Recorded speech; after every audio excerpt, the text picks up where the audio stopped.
Action. What's up, y'all? I'm Terica. I'm Keisha. And this is Just Two Girls Who Work Together. This is our first ever episode and we're so excited. Yes, we are. I know it's been a long time coming. It's been a while, yeah. We've been planning on this for ages, but now we're making it happen. Right. So to give you guys just a little bit of information about Just Two Girls Who Work Together and what this vlogcast is all about. So we are just two girls who love music, and not just like surface level of music. We just like love the history of music and the history of the artists and so on. And so you'll get a lot of that, a lot of breakdowns of albums and the history of music. You'll get all of that. And then we also want to provide a little bit of information. Like she said, we're a fusion, so we want to give you the backstories and how they apply to everyday life. What's going on in music oftentimes, you know, reflects our lifestyles. So we're going to be talking about that as well. Yep. And lifestyle as well.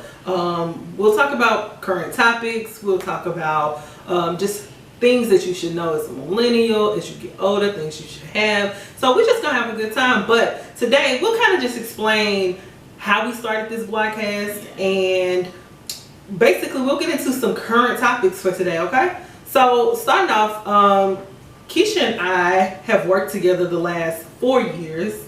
Yeah. As of recently. Yes. Yeah. With the pandemic. We don't work together no more. No more. The Y'all, irony. somebody outside being real rude. Right. Like who bagging it up? Bag it up and dump it. Sorry if y'all hear Bag it that. up and dump it. But yeah, anyways. Really? I'm sorry. So if y'all hear that, that's not us. Ignore it. But Right. anyways, met each other 4 years ago. Mm-hmm. I was working as somewhat as Keisha's supervisor or lead at the time. Yeah, basically. Yeah. We just gonna leave it at that. Leave it at that, period. And so basically, at that time we kind of connected, realized we had a general or a love for music. And Yeah. And like we have a lot in common actually. We do. It's really weird kind of. Yeah. But I mean it's cool. It's cool. How about I don't know your sign though? You don't know my sign? Are you a Libra? Yes. This is how I don't get along with Libras. What? Libra? Okay. Yeah, whatever. But you get along with me, that's all that matters. Okay, period. Anyways, I'm a Pisces, so for anybody wondering, I'm just joking. Pisces, Yeah. everybody loves us. Who doesn't love us? Yeah, I've never had an issue with a Pisces, ever. People love us. But anyways, found out that we love music, found out we love a lot of the same things. I had kind of been running from like doing a vlogcast podcast. People have told me, you know, have told me all these years, Terica, you need to do something with all the information you got as far as like music. And I was like, oh, yeah, I'm not listening. And this one over here finally talked me into it. Yes. And so, but I was like her too. But for me, it wasn't like, Keisha, you have so much information. It's like, Keisha, you're really blunt and you say the things that everybody wants to hear, but they're scared to say it. So that's good. Yeah. Yeah. So I'm very opinionated, and I don't care what you think. Oh, are you mad at the people on the camera? No, I'm just, you know, just letting y'all know so y'all know what y'all getting into, you know. So, basically, that's how you got Just Two Girls Who Work Together. Unfortunately, we no longer work together in that capacity, but we are working together now in this capacity. Yes. Right? So, without further ado, and as we go on, you'll learn a little bit more about us. We're just going to be ourselves on here. Y'all are our family on here. We're thinking of names for our viewers. Right. Y'all are co-workers. Co-workers. Yeah. I like that. Y'all co-workers. Hey, co-workers. Hey, girl. Hey, boy. Who wants to be work bae? Not work bae. Work husbands? Okay. I'm calling husbands now. It's going too far. Okay. Anyways, I'm just saying, you said work. Okay. Anyways, so you'll get more and you'll get to know us, and then you'll go on like separate journeys with us. So we will be every Monday. You will have a new episode. Yes, on YouTube. Starting Check the us out. month of June. So by the time you guys get this, it'll be June. And so every Monday we'll upload this, and I hope you guys enjoy. Please like, share, subscribe. Tell your friends, tell everybody. We're gonna have a good time. We'll have some guests as well. Yeah. Period. You'll get to know us. You'll go on journeys. Mukbangs, all that good stuff. Mukbangs. Behind the scenes footage. Yeah. So bloopers. Because you know how we do. Anyways, also follow us on Instagram. Yeah. What is it? I don't even know. Let's look. Oh, is it J2G? J2G, but I don't know what's after that. We'll find Pause. it. We'll find it. But while she's looking for that, today is May the 29th. 29th. Lot going on right now, and we just want to kind of talk about current topics. Really, we're going to talk about the ideas that's kind of going on right now. Yeah. Yeah. What's that Instagram before we the Instagram is J as in John, 2, the number 2, G as in George, vlogcast, and that's with a V, not a B. Not a B. Because we video. All of that. For video. Yeah. Yeah. Also, we will have Music Mondays. So, like, one week you'll get current topics, lifestyle type of stuff. The following week you'll get something related to music. Yeah, because that's what we love. Yeah. Super excited. Yes. Period. Anyways, we'll jump right in. So, I think it's May 29th, and the current topic right now, as we speak, I think Minneapolis is still burning. It is still burning. Yeah, unfortunately, it is burning. They are lit. Literally. Tear the club up. They are literally lit right now. Yeah, seriously. We've been talking. The company that we work for is a that you work for. That I work for now. It's okay. It's all good. Okay. I'm sorry for you. We're gonna have to get used to that. Well, the company that I used to work for. Okay, that works.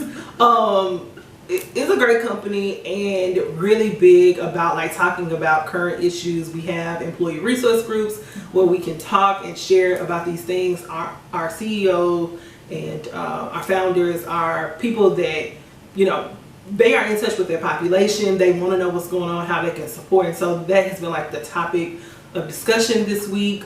You know, that's been just the topic this week. And so want to kind of just talk about our feelings, talk about, you know, things that we have questions about, maybe a little bit of allyship, but I'll kick it to you. And the debates. The big debate that I've been seeing on social media is rioting the way to go? Is rioting. Oh.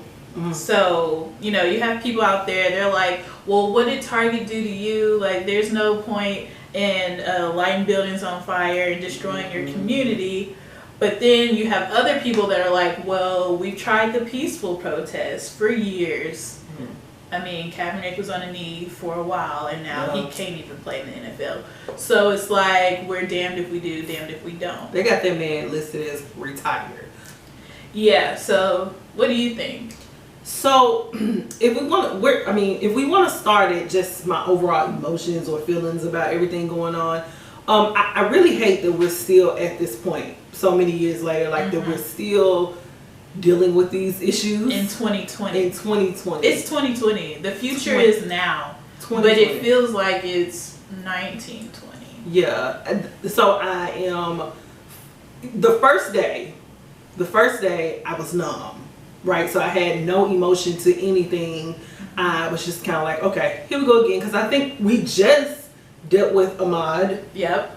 A few weeks ago. And then the lady in Louisville. Yeah, the young lady in Louisville. And then now this. And so it's like you do become numb to these type of situations. And so, you know, I was numb the first day. The second day I woke up very, very angry. And the worst part about it was I had to, thank goodness that I have a job, but I had to go. And of course, when you go to work and you work with people, everybody doesn't look like you. They don't even consider it. They don't even think about it sometimes, and you just have to go on with your day. And that was extremely hard. I found myself like at moments in tears. I found myself frustrated at other times, and so it was just really rough. And then by day 3, which is today, I am at a point of like solutions, like what we gonna do.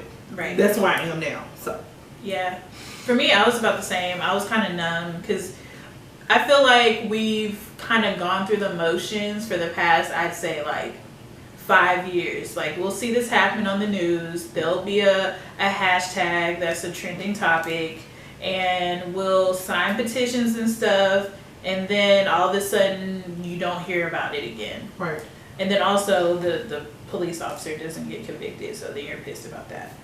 But then it's like a continuous cycle. So it's like, I feel like we've kind of somewhat become desensitized because it happens so often and we see it all the time. So like, I was numb the first day too.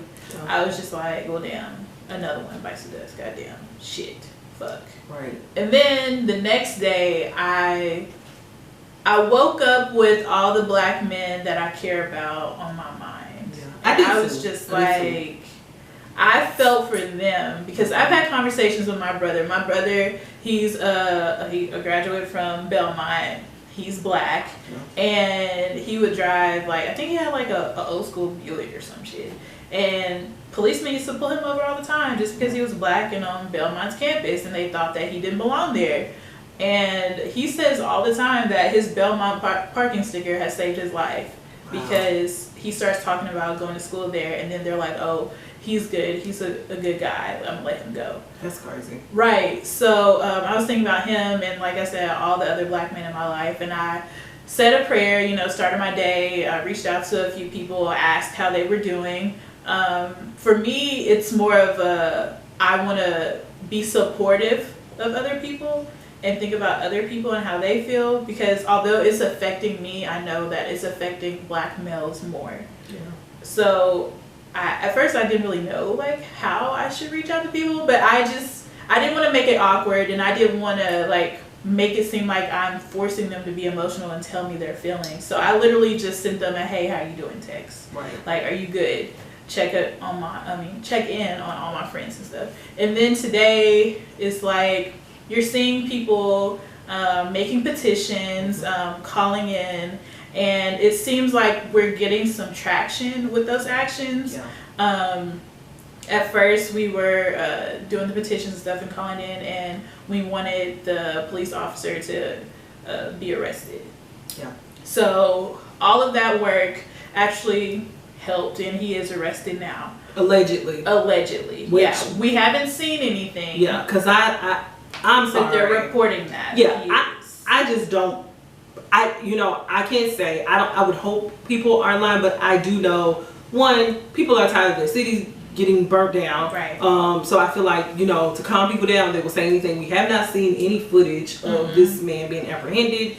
Also, my other pieces, and I don't know if this is true or not, but allegedly this morning the gentleman had fled to Florida. I believe it's Windermere. So my thought is, okay, well, how do we, do this transaction so quickly? I know you can get on a plane, all that good stuff. My thing is, I was confused in the first place. If you are a suspect in a situation, I thought you could not leave, or if you leave, it makes you look suspicious or whatever. Exactly.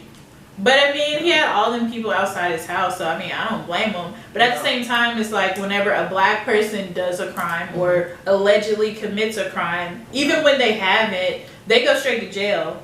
Period. Ain't no questions, ain't shit. Do not pay us go. Right. Do not collect $200 either. So I mean, I think we both were on the same wavelength.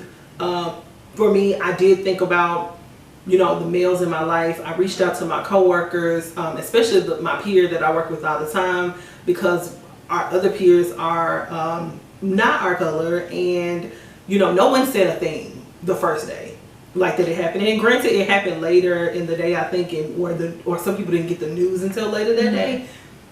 I get that, but like I could tell he was just dealing with it, and it was just heavy on him. And so I reached out to him and was like, hey, are you okay? How can I support you? So I think we were on the same page with that. That's crazy that you said that nobody said anything to you the first day. And I want to get into the topic of allies now, because a lot of times some people don't say anything because they don't know how to say it, or they don't know how to go about it.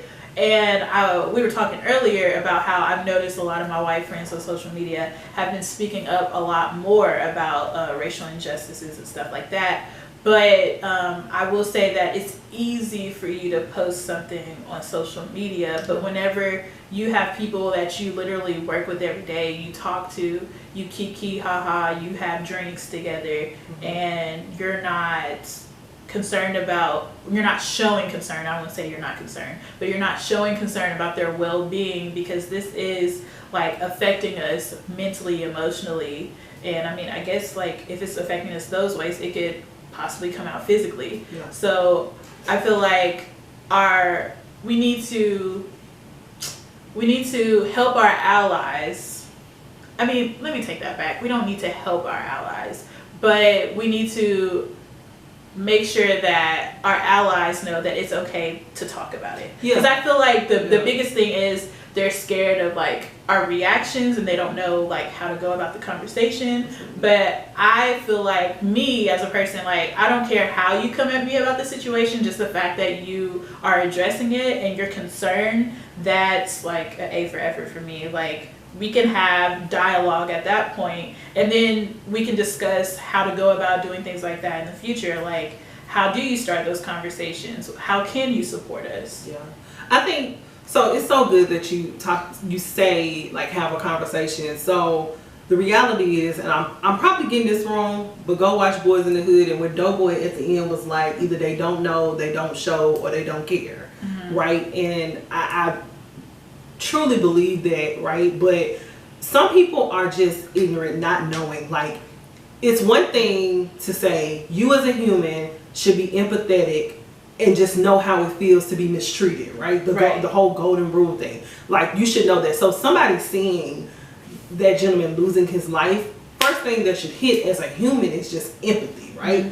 But we cannot, nobody, if you are not a minority, if you are not black, you don't know how it feels. You don't know. No. And so you do have to have that conversation. However, the difference between former times with people that I'm interacting with is I am tired of seeking you and bringing it up and starting the conversation. Right. I'm wanting people to come to me, because you're seeing it just like I'm seeing it. You're watching CNN, you're on Instagram, you're on all these social media sites. You see it like I see it. So you need to come to me, because at this point, you should be coming to me as a human, for one, with the compassion and the empathy, and asking, what can I do? Because this is just not right. Right. Like it's time. So it's funny that you say all that, because yesterday some coworkers of mine, I was in a room virtually. We still social distancing. Yeah, Corona's still lurking around. Coronavirus. She's still lurking around the corner. So that's so funny. Not the sickness, but virus, but just the coronavirus song. So I was in the chat. It was 12 non-minorities in there, and I was the only minority. And one of the gentlemen began to talk about a protest that happened within our city. And another young lady chimed in, and she was like, I understand what's going on, and people should be mad, but I don't understand why they are burning up stuff. And I was like, excuse me, pick me. Excuse me. As a representative of the black delegate, let me just speak my piece. And so that was my opportunity. In normal situations, people often try to act like they don't hear it. They don't try to entertain it, because you don't know what people are going to say. But for me, I am at a place where I'm not afraid to have that conversation. And if it gets aggressive, then it gets aggressive. But hopefully it doesn't, but it produces something. And I began to have that conversation, and I started it by saying, hey, let's do this first. Let's get the elephant out of the room. You should feel safe having this conversation with me. You should feel safe with me talking to you about this issue. And like this is a safe space. Because that's how the conversation should start. And so I just went on to explain like the frustration and why the rioting is happening, or the damaging, or whatever you want to call it. What's it called? I mean, you said it, rioting. Why it's happening, and I went on to explain like, what we need from them as allies. Like, I don't expect them to post a flyer. If you don't want to do that, that's fine. I don't even expect you to go out and march, because I'm not always out there marching. But what I do expect is, if you see someone doing something that is hurting your brother or your sister, someone that you say you care about or that you like, you need to say something. Check their ass. On site. On site. Don't Don't try to send them a text message and, oh, you shouldn't have said that in front of her. No, if they're in front of me, they do something wrong, you say it there. Right. You know, don't be fearful. And we had that conversation, and it ended up being very productive. That's good. Because that's what we need, dialogue. Yeah, we need dialogue. And a few of them, you know, are now not afraid to show up in our employee resource group for African Americans, and they want to learn more. I think before, because no one had come to them in a way of saying, hey, look, let's get this all off the table, let's have this conversation. You know, so I think it's made it more comfortable for them. But for me as an ally, I just need you to call it how you see it, and I need you to be ready to stand up when I need you to stand up. Right. That's it. And I will say, I have seen like a few pictures and videos online of like, I think it was in Louisville where they were protesting, and all of the white protesters like linked arms, and they were in front of the black protesters, like protecting them from the police, because we all know that whenever black people are protesting, they just want to attack us. So it's great to see white people use their privilege for good. Like, you have that platform, you have that privilege, you see other people suffering, you should use it to help others. Absolutely. Yeah, I think, you know, and for me, once we have that conversation, we can move forward. I've heard a lot of people say, well, you know, it starts within the black community. You could be very well right, and we need to have a conversation of our own. We do. However, okay, continue. Yeah. However, right now, the focus needs to be here. You know, it's almost like, you know, when your mama said, you know, like if you have a sibling, somebody else talk about them, be like, I can talk about them, but you can't. Right. It's kind of like that. It's like, I can check my people. You don't need to tell me. Right. I can. We'll have that conversation at home. At home. We'll have that conversation. But I'm gonna beat your ass in the streets right now for talking shit about my brother.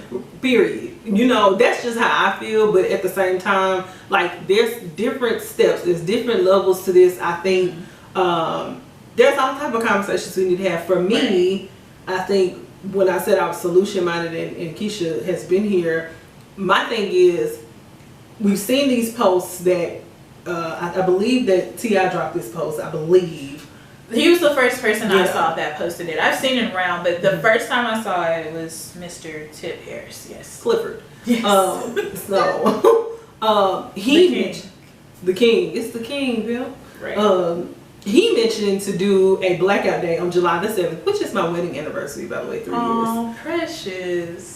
7717? Mm-hmm. Yep, 777. Okay. 7 is my number. Oh, that numerology right there. Number of completion. It is. I know, yeah. Okay.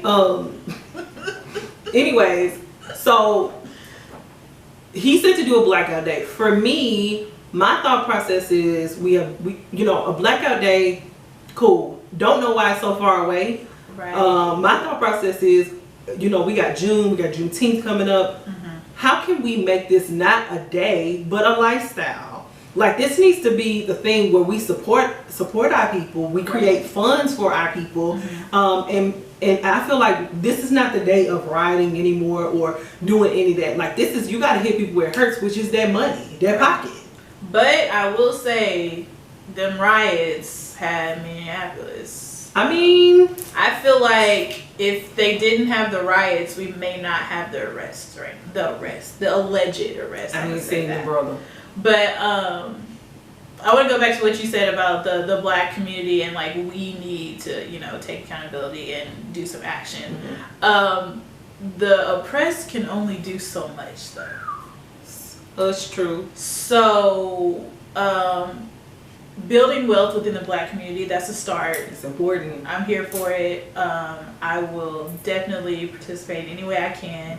But I do understand that it's going to take a while for us to get there. Yeah. So you have other communities that keep the wealth within their communities, and it's easy for them because they have businesses owned by people that look like them in their communities. Like, they could see it. It's like not far away. But when it comes to black people, you have to do a little more research, basically. So it's a matter of doing research, getting the appropriate information, and then making sure everyone is aware of that so they can spend their dollars at Black-owned businesses. And that may take a while to get that ramped up. But also, not only that, there's like a psychological thing, because as Black people, us, certain people like certain things. People like to be flashy and stuff. People like certain brands. They like to flex. But I think, but what did who was that? Pimp C said they can't hate us because we like all this gold and this jewelry. We come from royalty. I mean, it's in our blood, right? I think I said this to you earlier. In history, every time we see something thrive or live, something had to sacrifice or die for it, right? And when I tell people you got to be ready to die for this, people be like, "Whoa, I ain't trying to die." Right. It doesn't always mean physically. Things in you, your ego, you gotta let it go. You gotta let it for die the greater good. For the greater good. And people gotta be really ready to do that. And that means like, I gotta let go of this, resentment for X, Y, and Z because it's for my people. Right. Yeah. And like you said, it should be a lifestyle. But I think starting with baby steps is good. Starting with the day. Like Killer Mike used to have Black Fridays where you support a Black business every Friday. So if you have to start off with just one day out of the week, that's cool. But you don't want to just stay there. Next year, you don't want to just still be supporting a Black business just one day out of the week. We want to make it a lifestyle, like she said. So make sure you're progressing, doing your research. And not only doing your research and supporting Black businesses, but sharing it. Because I know I have done the Black Friday thing, but it doesn't do too much good if I'm doing it and I'm not sharing the wealth with everybody else. So I'm benefiting from these Black products, these Black businesses, but I'm not sharing their information with other people so that they can have even more business. So I will own that and change that. Yeah. And share with y'all. You got to share. So like I mentioned, and Keisha mentioned as well, working with a girlfriend of mine now to like organize and get lists of Black-owned businesses in our city. Once we do that, we have decided she has an active group of women and that are entrepreneurs. We've decided to create a fund where they will invest in that fund, and from there we will create a fund for people that might be in need, because we understand that we have to have some type of strategy and be uniform. And so that's where we are now. And for me, I want to be optimistic and hope that this brings about a renaissance. I would not be mad if we created Tulsa all over again. Yes, Black Wall Street. Come on, I wouldn't even be mad about that. And and those that are allies to us, come right along. If you want to do that. But for those that are not, unfortunately, you got to get left behind.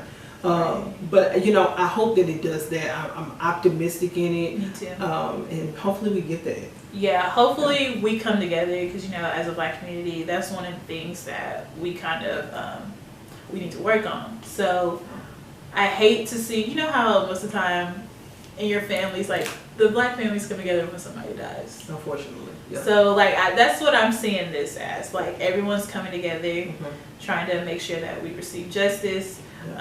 But let's make sure that this time is not temporary. We have to keep the unity, and we have to pass that on generation to generation. We gotta look out for each other because if we don't, nobody else will. Right, absolutely. I think before we wrap this up and close it out for today, in which we will be back next Monday with Music Mondays. Yes. We're gonna be talking about verses. That's been our shiznick during quarantine. Yes. The only thing I look forward to. Yeah, pretty much. I think just some tidbits, like on a personal level, take care of yourself, be good to yourself, limit what you are taking in, your eye gate, your ear gate, monitor what's coming out of your mouth gate as well. Mouth gate. I use that, Colgate. You know what I'm saying? But yeah, seriously, like really monitor what you're taking in. Get your knowledge, but then know that there's a cutoff point. connect with like-minded people that are solution-minded, or people that are on the same wavelength you're on.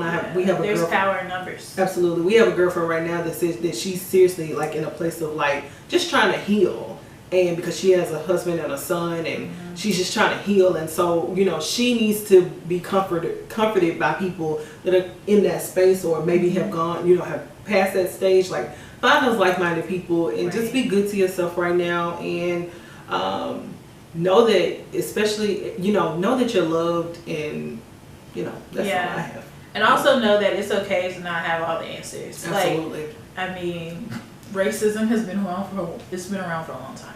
So we're not going to completely resolve that issue in a matter of days, weeks, months, or years. So just know that it's a journey. It's going to be a journey. Be patient with yourself, and every little bit counts. Like, you might not be able to do a lot, but you can do something. Like, sign the petition. If you like to protest and you get down like that, I don't. But if you can stay peaceful and you want to protest, go ahead and do that. Yep. Just find out what your gift is, how you can contribute, and do so. That's it. Yeah. Well, we're going to close this thing out. We'll see y'all next Monday, where we're talking about verses. Yes. Be good to yourself, be good to others, and we out. Yeah, thanks for joining us. Thanks for joining us. Don't forget to like, share, subscribe, all that. And follow us on IG. Shout out to the marathon. They're not sponsoring us, but hopefully, anyway. The marathon continues. Shout out to Nipsey Hussle, the great. Hey, R.I.P. Bye, y'all. Peace.